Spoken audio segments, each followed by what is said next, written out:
check out this. We've got a nice, healthy, big swarm here, and that marks springtime. So in the springtime, it's quite common for the bees to build up, and despite your efforts to split your hives and do your spring management, sometimes your hives will still swarm.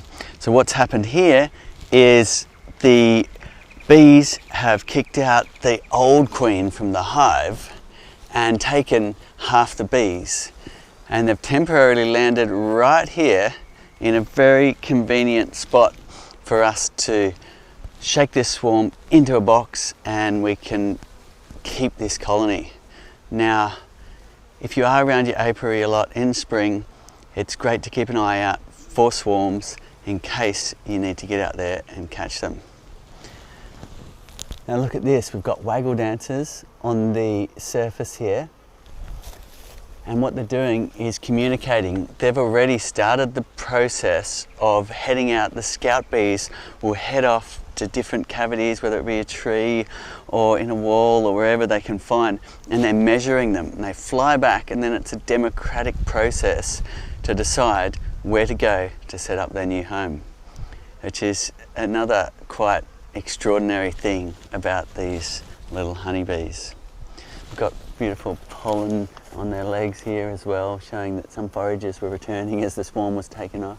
Got white pollen here too, and it's a beautiful thing. Now if we saw the queen, we would then grab her, put her straight in the box, and the rest of the bees would follow. But an easier way to catch a swarm is simply to shake it in the box, and hopefully the queen goes in with the ball of bees. So Gemma's just joined our team here, and she's going to catch this swarm. We're going to throw her in the deep end. She's never caught a swarm before. Nah.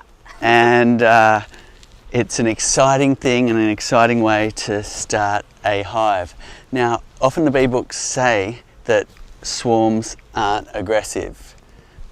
However, I've certainly found that sometimes they can be. So wear your full suit, wear your protection, even put your gloves on just in case they happen to be an aggressive swarm when you shake them in. So I'm going to put my gloves on too, and making sure there's no gaps anywhere for bees to get in your bee suit. So we're doing up the zips. We could do this one up a little bit better across the overlapping the two zips there, and then you're patting that one down, making sure it's off your face. Great. So let's run through the things you'll need to be prepared for catching a swarm. Excuse the pun. So you'll need your base, which is here. In our case, it's the integrated stand with the pest management tray. And you'll need your brood box only. You won't need your super, and you'll need a full rack of frames, and in this case it's 8 frames. Now I'm going no foundation, and I found that works very nicely with swarms, but it's up to you. You can put foundation sheets, plastic or wax and wire if you want to. Next you'll need your inner cover, and then your roof on top of that, and also a pair of secateurs, or in this case a knife, to cut away the foliage where the queen is currently leaving her pheromone. Otherwise what happens is a bunch of the bees go back to where the swarm ball was sitting. So if you've got questions, put them in the comments, but we're going to get straight into this swarm catch, so stay tuned and let's see if we can get the swarm in the box. We're just having a few little technical difficulties, so stay with us for 1 second while we get that sorted. But this will be entertaining. Not scary at all. Not scary at all. We're going to get, let me see, probably 15,000 bees, and see if we can get them into this box right here. Okay, we're good to go there, Callum. Almost.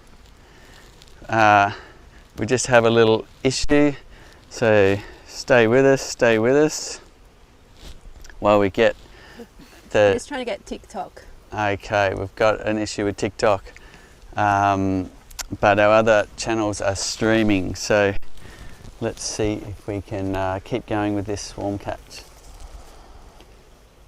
I'll wait for you, Callum. So we've got a bit of a grey day here, but it's not too windy and it's not raining, which is good because bees do tend to be a bit moody, like humans sometimes, when it's a bit grey, rainy and windy. It's, as said, swarms can sometimes be really placid, but sometimes they can be aggressive. So I'm wearing my gloves, you should wear your gloves too, wear a good bee suit. In my case, I like to wear the mesh jacket, but the full suit will give you even more protection, like Gemma's wearing here. She's never caught a swarm before, so let's see how we go. Sometimes it's useful to have a second person, so I'll be your second person. Thank you. And you can catch the swarm.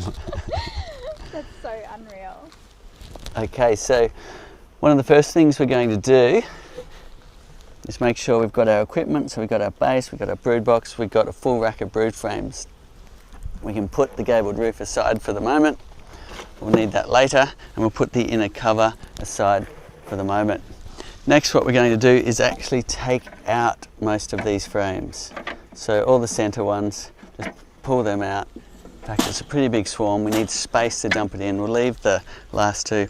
Then when the swarm is in the box, we're going to place these ones in. Because if you put a swarm in a box totally empty, in a day, they might fill it completely with honeycomb. And that is a mess to clean up. Okay, thanks for being patient with us. We're ready to roll with this swarm catch. So what I'm going to do is hold this box for you under the swarm, and you can see the swarm right over here. And there's waggle dancers on the surface. They're going through their democratic process of working out where they're going to set up shop. And it's an opportune moment for us to come along and shake them right into a great home. And if they like it, they'll stay. Isn't that a beautiful thing? Is there anything we can do to make the box more enticing for them to stay? Some people will put a little bit of lemongrass oil, which mimics one of the bees' pheromones. Mm-hmm. But I've found most of the time you shake them in and they're like, this is perfect, and they'll stay right in the hive. Other people will shake them onto a tarp or blanket and look for the queen, put her in a little queen clip and put that inside the hive, and the rest of the bees will then just march in because they want to stay with the queen. Got a question? If you only have something like a cardboard box, how many days do you have before you need your brood box set up? Well, you at least would need brood frames in it because they can build a lot of comb in a single day. So I guess do whatever you can, but if you have a box with no frames in it, you'll have comb that they've built you'll need to use the rubber band technique to then hold in place in the wooden brood frames for them to then start in an organised way in your hive. Okay, so what I'm going to get you to do, Gemma, is actually grab this. Now if it was a branch we'd be lifting, but we're going to just try and lift this up a little bit. Now I'll try and put the box underneath for you. I might just take all of these brood frames out. We've got our box here, and we're going to try and make a little bit of space. That's it. Beautiful. Look at that. Look at that. We've got all of the swarm basically in the box.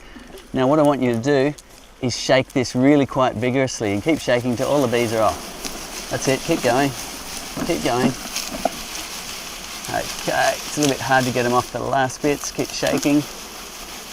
Excellent. Well done. So now we've got the bees in the box. Whoops. And hopefully we have the queen. So we'll put that down over here. Well done. And whoopsie whoopsie. Now we've got the box lined up. And we need to start putting our brood frames in. So leave that down. And now put all of your brood frames in. That's it. And sometimes you miss the queen and you have to repeat the process, but other times she's right in there and the rest of the bees will march right in when they smell her pheromone. So what you're doing is just a gentle jiggle as you go down to get the bees out of the way, then continuing. We can't afford to spend too much time here or all the bees will get right out of the box. That's it. Just leave that one there. Well done. Keep going. Beautiful. One more. Now, an important thing is bee space. So once we've got these frames in, we're going to be moving them all packed in close together with any excess space on either side. Out of the way. That's it. And that way you get the right spacing for the bees to build comb. Now we're going to sweep the bees in, put the lid on. If we had a bee brush we could use that, but bees often don't like the bee brush very much, so we're just going to use our hands like this. In this case we've got the entrance reducer on, which is okay, you can go with or without it, and usually put this on diagonally and then you can sweep across, sweeping bees out of the way like that.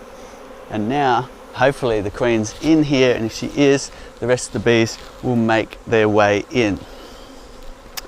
Okay, next we want to cut off some of this foliage because the pheromone from the queen is left here, and you'll see the bees getting a bit confused about where to go. So all we do is cut it off and we take that away.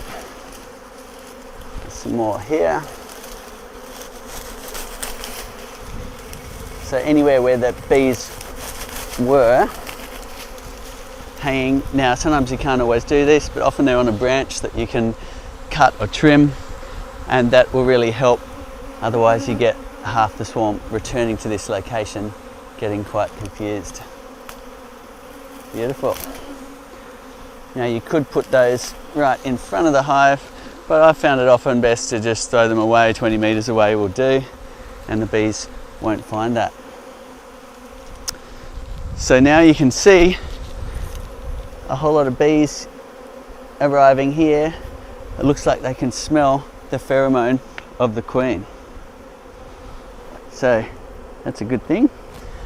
And let's have a look at the entrance, which will be a telltale sign as to what's going on. And you can see a steady march of bees heading in. That's amazing. And other ones you'll notice are fanning, often with their tail in the air but turned down a little bit, exposing their Nasonoff gland, which is a scent gland to say here's home, here's home. So that's it. We've caught the swarm. So quickly. And away they go. So what we'll need to do is come back in a few days' time, make sure they're building nice and straight on those wooden frames on the comb guides. We haven't got foundation in there, so we want to make sure they get off to a nice good start. If they're going sideways, we can rectify that early on, and as soon as they get the idea, and I really haven't had any problem, I usually just shake them straight into a box full of foundationless frames, and they get to work and build right off those comb guides. Any questions coming in? Yeah, we do have some questions. First question is, what signs of swarm preparation should I look out for on the frames? Okay, so when you're doing your inspections, there's a few telltale signs that a hive might swarm. Now, you said on the frames, so one of them is in the springtime it's common for them to build a lot of queen cups in preparation and then start building queen cells, so they're actually raising new queens. And that can be a sign that your hive is in preparation. Another one is you open the side windows and you can hardly see the comb because there's so many bees in there. So that's showing overcrowding. Now when you've got overcrowding, you've often got a really busy hive, nowhere for the queen to lay eggs because it's getting really stocked with honey, which is another trigger, and they decide it's all too crowded, let's swarm, which is their natural way of dividing and splitting the hive. Now what we like to do is come along, take our splits in spring before they swarm, because you can't always be around like we are today in order to catch that swarm. And often they will land high in a tree where it's also very hard to reach them. And when should people make extra space for the bees in the spring? What time would you start? So when you start seeing the bees really building up is when you want to get ahead of the curve. So you're starting to see this at the entrance, they're starting to hang. If they're getting really big bee beards, then there's a good chance they may be preparing to swarm. But also the side windows are useful in that case too, because sometimes they're just hot and the bees are clearing out, making way for ventilation, but you open the side windows and there's hardly any bees in the windows. But if you've got a lot of bees in the windows and they're bearding out the front, then make some more space in the hive by either adding another brood box or another super, or take a split from the hive, or at least cut out some of the honey from the edge frames and put those frames back into the center. And that's all part of spring management as a good beekeeper, making sure your hives aren't swarming off left, right and center. You can't always control what the bees are going to do. This hive that swarmed this morning, we actually took a split from recently. When you get genetics like that despite your best efforts, they are swarmy, beekeepers will often requeen with a known genetics from a bee breeder, and that way you can have less swarmy bees if you don't want to keep managing those swarms. Here's an interesting one. What's the biggest mistake beginners make with spring management? Okay, biggest mistake with spring management. So probably as a beginner beekeeper, I wouldn't go in and start just smashing off all the queen cells. Although some beekeepers do that, I think it's a bit like whack-a-mole. If they want to raise more queen cells, they will just make more. So it's going to be a challenging task to get rid of them.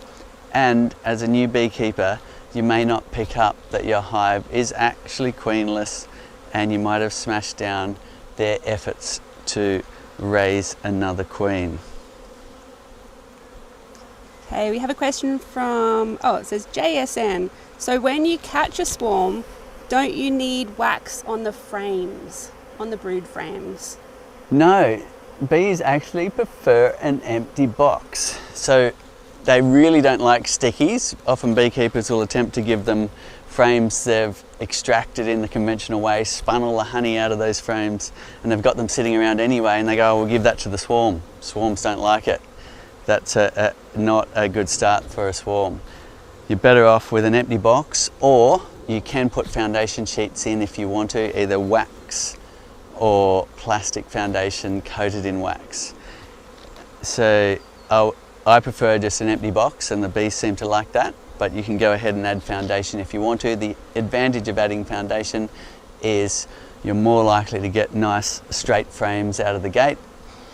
The disadvantage is you're importing wax that's come from other beehives, and you're also having to spend that time pre-preparing those frames. And Cedar, have you ever been stung by a swarm? They're normally quiet, but this one's actually quite... I've had a few kind of dart at me right now. Yeah, I noticed a little bit of aggression in the apiary this morning, so we're well suited up. I've definitely caught lots of swarms with no bee suit. However, I have also learnt wear your bee suit, because occasionally a swarm is just really stingy. I'm not sure why the difference is, but you may find that if you go no bee suit catching swarms, one day you'll be caught out like I have, and you end up with a lot of stings. So there's nothing to prove. Wear your bee suit, wear your gloves, do your swarm catch.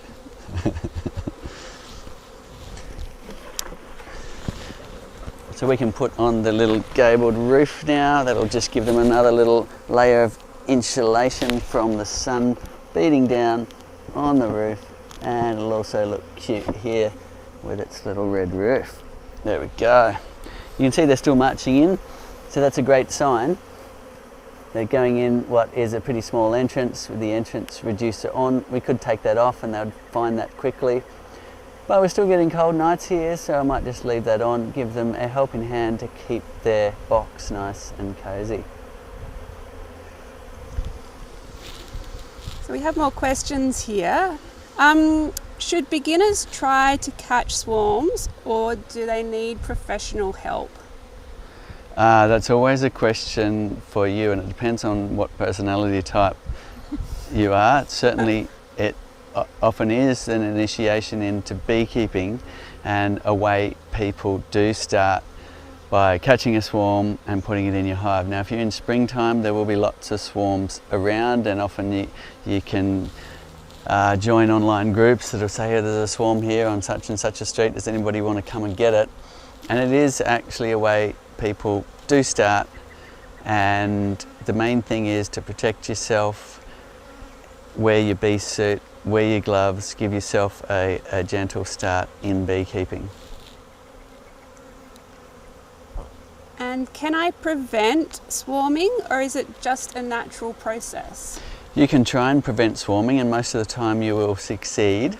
However, sometimes you get swarmy genetics, and even if you've just taken a split and freed up heaps of space in the brood nest, they'll swarm anyway. And that was the case with this hive actually. We took a split and they've decided to swarm anyway. And most beekeepers at this stage would requeen this hive with some known genetics so that you don't end up really fostering that extra swarmy trait, because it can be challenging with swarms taking off, especially if you're in urban areas and you end up getting well acquainted with your neighbours if the swarm's hanging off their washing lines and so on. Would you do anything with the hive that you know that this has come from? Absolutely. So that's a great point you bring up, is the hive that this came from will now be weaker because it's lost half of its bees. So if you've got the small hive beetle in your area, great time to activate your pest management tray. Underneath, put some cooking oil in it, catch some of those hive beetles. So while your hive suddenly has less bees to really patrol those hive beetles, then you can give them some assistance. Some will get caught down in that oil and they'll be less likely to run into hive beetle trouble. And in a swarm, does the old queen leave or stay? It's the old queen that leaves. In fact, it's a process where the queen seems to not really want to leave at all, but half the bees will give her a nudge right out the door. Not only that, they will stop feeding her for a week or so prior, and that way she'll be nice and light so she can fly super fast when they do make their beeline to their destination that they vote on.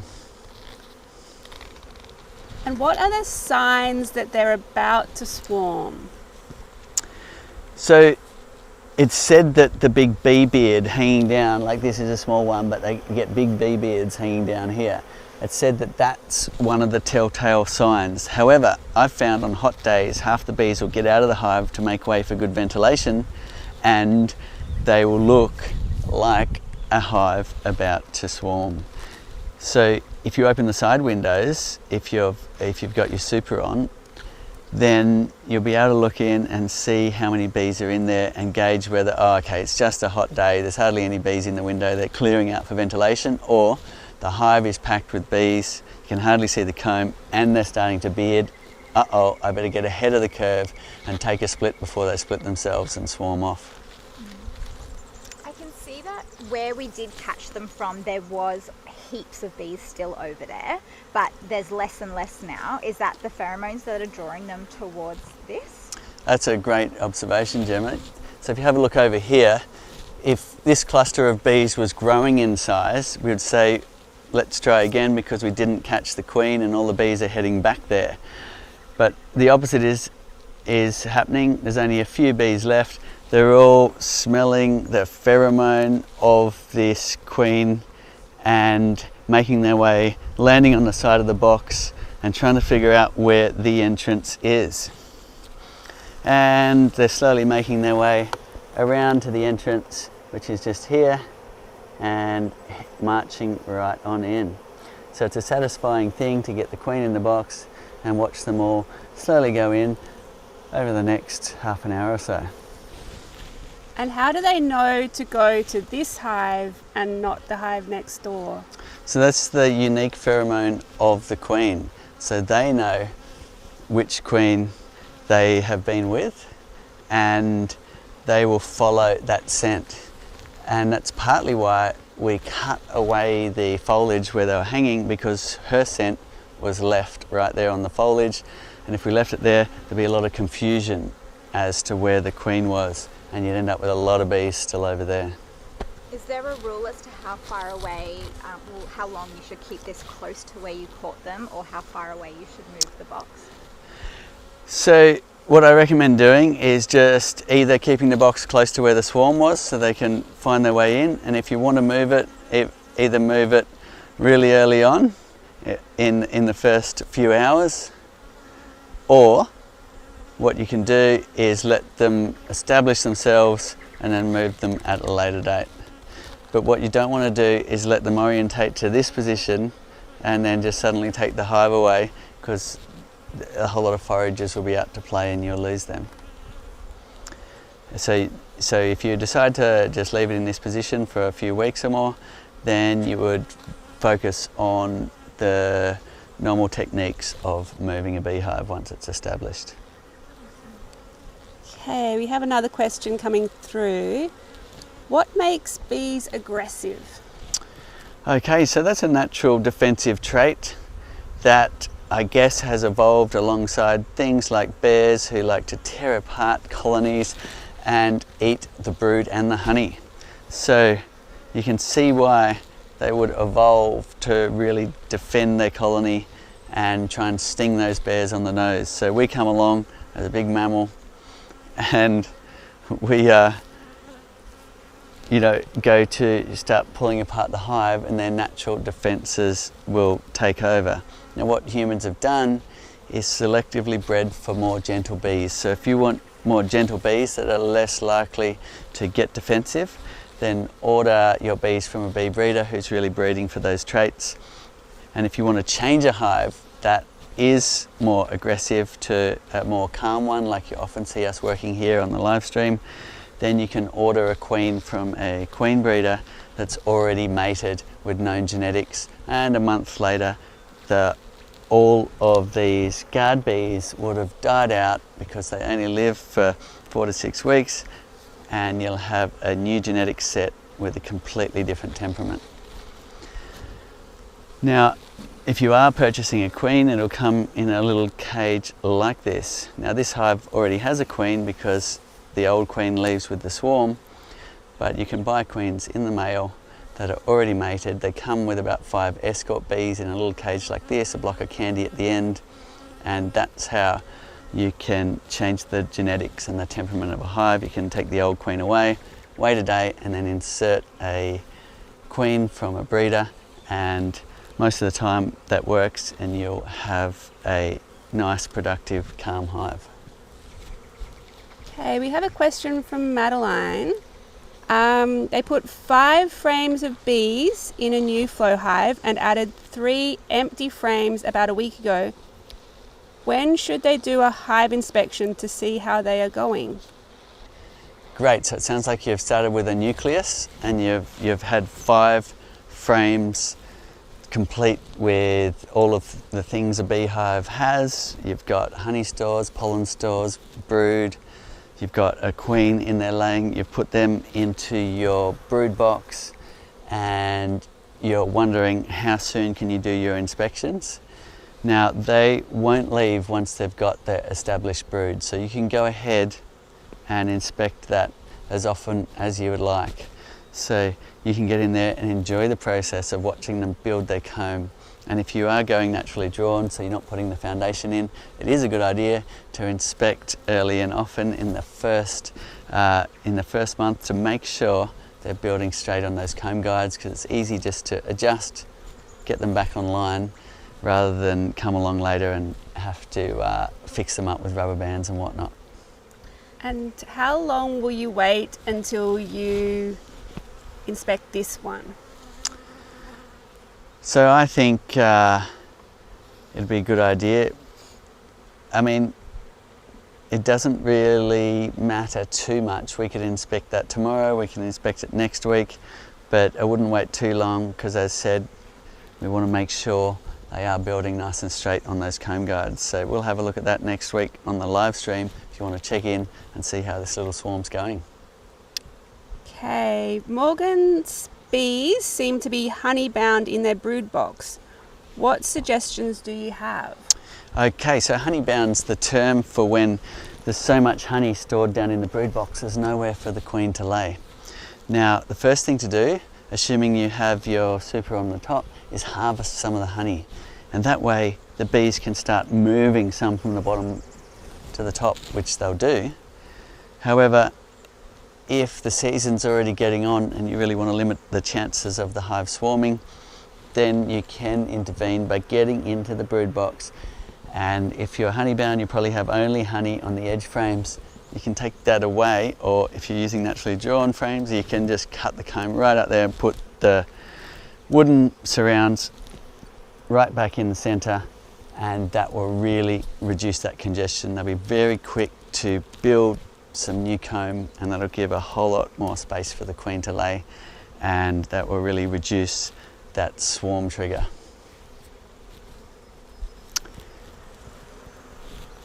One of the bees down here, it's this one. It's really black. It's like a different colour to all the others. I've seen a couple of them. Oh yeah, there's one there. Seem a little bit black. See that one there is quite black, and that one's gold. So there's a whole lot of different breeds of bees. There's Caucasians, which are actually the dark ones. There's Carnolians, there's Italians, and so on. And what you often find is your hive can be a bit of a mix, because your queen on its mating flight may have mated with 30 or 60 drones from the surrounding area, from all sorts of hives around you, and that means that she's carrying the genetics of lots of different fathers, and that will give you the different colorations of the different bees. I have a question coming through. I'm starting out and have no bees in my hive. If I'd purchased just a queen and put her in the box, how do I get the rest of the bees? Will they naturally be drawn to her? The answer's very unlikely. You need to start with more than just a queen. So you can, however, buy what's called a package of bees, which is a bit like an artificial swarm. So a beekeeper's shaken a whole lot of bees off frames into a box for you, included the queen in a little queen cage, and some syrup so the bees can feed themselves in transit, and that can be shipped to you a bit like a swarm in a box. And you'll get some interesting looks from your postal service as they rock up your door with this buzzing box of bees with live bees written all over it. And what you'll need to do is then shake those bees into your brood box, just like we've done here, but you'll be shaking them out of a box instead of off some bushes. You'll put your queen in, which will still be in a little cage like this, and look after them, and they'll grow from there. So that's the minimum you can really start a hive with, is a bunch of bees and a queen. Okay, we have a question from the Northern Hemisphere. They're in the US. So how do you get the bees ready and out of the flow frames for winter? And when is the best time to do that? Okay, of course we're in the opposite season there in the Northern Hemisphere. So let's say you're wanting to pack down your hive a bit, make the hive a little bit smaller for the winter time, then you can take some of the supers off, and if you plan on taking the flow frames off, then you'll be taking the frames out, usually one by one, and shaking the bees off, brushing off the rest with your bee brush or some foliage, and then you can take that away for storage. Now if you've got cold storage, then that's great. You can put them in cold storage for the winter and then put them back onto the hive next time your hive is ready for a larger size hive. If you don't have the ability to put them in cold storage, then what you can do is harvest the remaining honey, wash any nectar out, and just put them away from things like wax moth and vermin for the winter, and bring them back out next spring again. And of course, other people decide they want to leave their flow frames or their box of flow frames on the hive for that winter. Now, what I would at a minimum say you should do is remove the queen excluder. And the reason why that is your bees cluster together in a ball to keep warm during that long cold winter, and they will move up the hive as they consume the remaining honey, and that's what they need to survive on through that long winter. But if there's a queen excluder present, then the queen will be left behind because she can't get through it, and you may find she'll perish not being able to stay with the cluster as they move up through the hive. So at a minimum, you're moving the queen excluder, and as you say, you could take the flow frames off, remove the bees by shaking and brushing, and ideally store those in a fridge or freezer till next spring. Now, we don't get a European winter here, or a northern hemisphere winter here. As far as the European honeybees are concerned, we get good flowers all winter, so we don't have to worry about that step. And wow, look at this. They've all left the bush area. That's a good observation there. You've got all but no bees left, a couple still confused, but that means we did get the queen in the box, so we have a successful swarm catch here, and most of the bees have headed in already, and they'll be starting their work, building their scaffolding first by hanging onto their arms and legs like this, stretching out. It looks quite hilarious, and that's them doing the scaffolding for their first comb building. So it'll be fun to come back in here next week and see what comb they've built.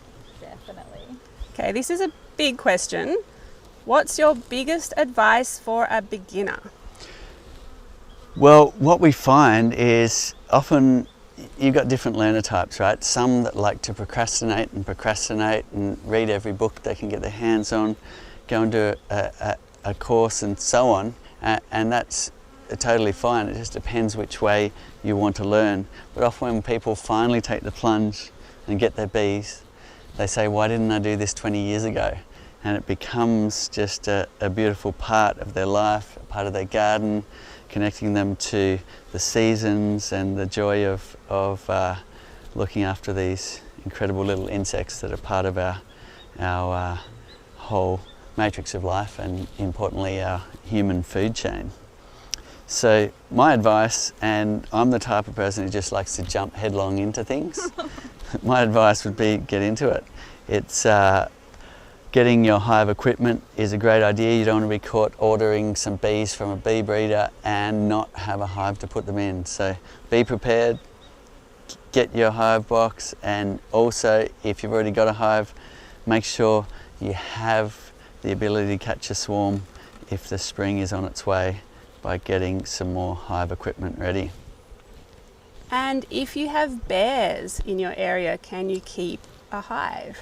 Oh, bears. Now, we have had the odd flow hive rolled by a bear. Not in Australia, of course. We don't have bears apart from our koala bears, which certainly don't eat honey, and they're not really bears. But we have heard of stories of people's hives being pulled apart and thrown all over the yard by bears.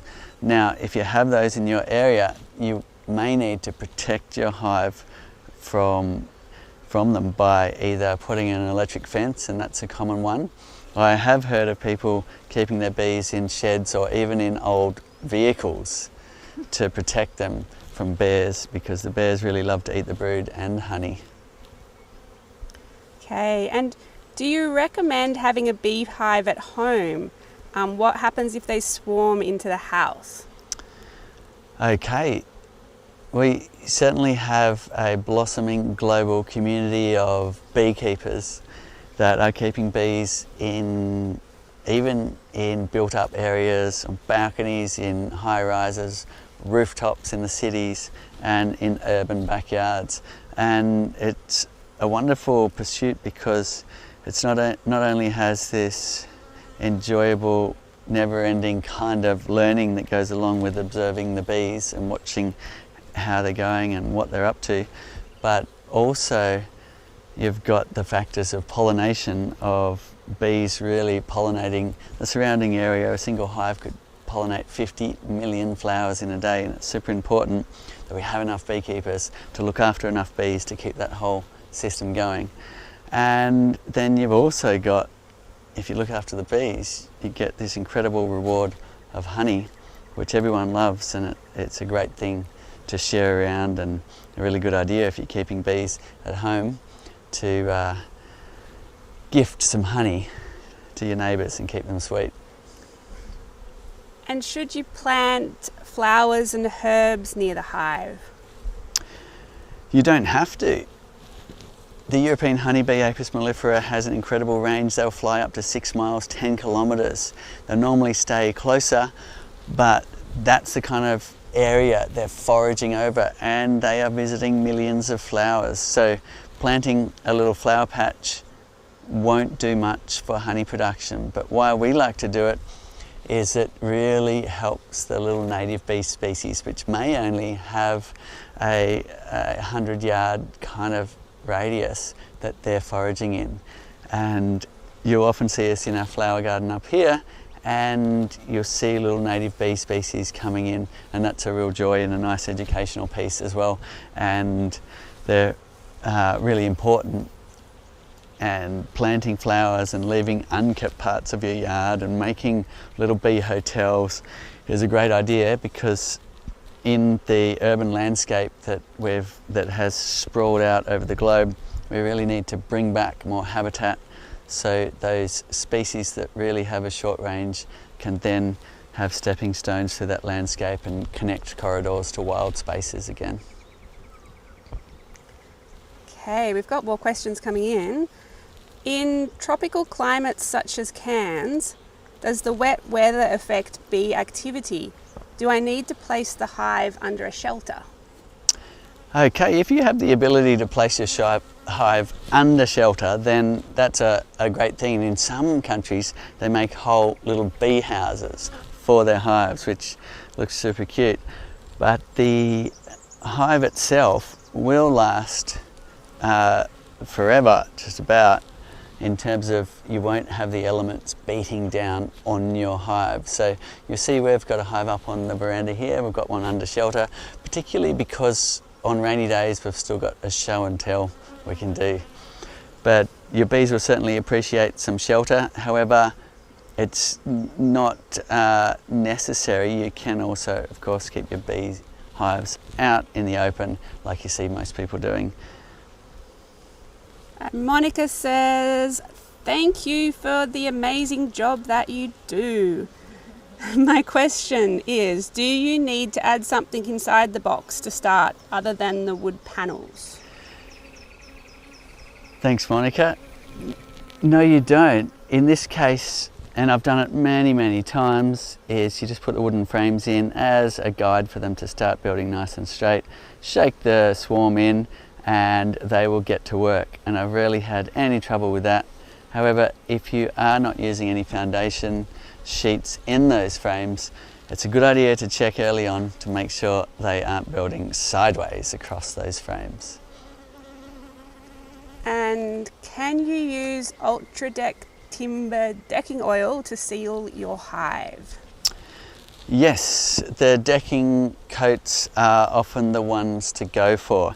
Now this is actually an oil which we don't recommend anymore, because as that oil tends to dry out, it tends to leave residues behind that attracts mildew. Now that's just a tung oil on this one, but the deck coats are really designed to make wood last as long as it can outdoors. So they're the ones to shoot for if you don't want to be constantly giving your hive body TLC. If you kept oiling this frequently, you could probably keep it look like that, looking nice and fresh like that. But a deck coat is a great way to have a long-lasting outdoor finish. Oh, we have another question about the swarm. After catching a swarm, do you need to feed them? No, bees won't swarm unless there's a lot of forage around, so it's very unlikely your colony will be hungry. There'll be plenty of forage for them to go and get, and here in the springtime we can see the flowers blooming, and that's why the bees tend to swarm in the springtime. Is there's an abundance of resources, pollen and nectar, which they can use then to create their wax and build their architecture. Okay, so we've had a question about bears. Now we have a question about deer. Will deer knock over a hive or try to get into it? If you have a lot of deer, this person has a lot of deer in their yard and gardens. Ah, interesting. So I'm not sure about deer, but chime in if you've had any problem there. But I have seen instances of cows knocking over a beehive, mainly because they're curious or they want to scratch and they go up against it and they knock the hive over. Now, if your hive does get knocked over, if you put it back on its feet, usually within the next day and a half, your hive is usually fine. But if it's left for a few days on its side, your bees will usually abscond and find a new location. So put it back on its feet as quick as you can if the deer knock over your hive. So look at that, they're almost in. Today we were catching the first swarm we've seen here. It's springtime in the southern hemisphere, and it's been incredible to watch them march in as they can smell that pheromone of the queen and make their way into the hive. We'll be back next week to have a look at how the bees are going, building their comb on the inside here and making sure they're building nice and straight on those comb guides. Thanks again for watching. If you would like us to cover anything in particular, chime in, let us know, and a big thank you to all of you that are chiming in, helping answer the many questions coming in. It's amazing to see the global community really helping each other. And if you do want an online course with video training material from experts all over the world, have a look at thebeekeeper.org. It's free to try, and also an amazing fundraiser that we have generated lots of funds now to support lots of beekeeping initiatives and lots of habitat support for bees. Now up to 1.5 million trees with high quality ecosystem restoration projects around the world, and also supported lots of help for bees. So have a look at thebeekeeper.org, and that is a great online training course. Otherwise, if you want to know more about bees, look through our YouTube channel, our Facebook pages and so on, and we'll be back same time next week